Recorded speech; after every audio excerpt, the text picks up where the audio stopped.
मचाए दियो रे अंजनी के ललनवा। लंका में हलचल मचाए दियो रे अंजनी के ललनवा।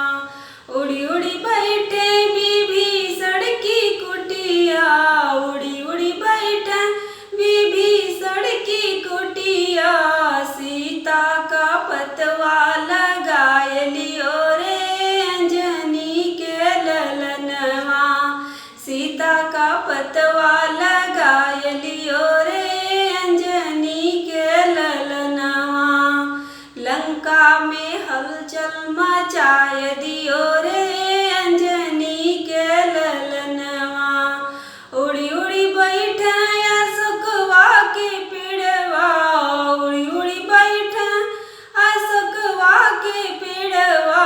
सोने के मुनरी गिराए दियो रे अंजनी के ललनवा। सोने का मुनरी गिराए दियो रे अंजनी के ललनवा।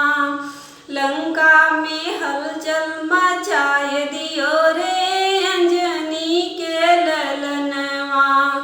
उड़ी उड़ी बैठे रावणवा की कुटिया, उड़ी उड़ी बैठे रावणवा की कुटिया। सोने का लंका जलाए दियो रे अंजनी के ललनवा। सोने का लंका जलाए दियो रे अंजनी के ललनवा। लंका में हलचल मचाए दियो रे अंजनी के ललनवा।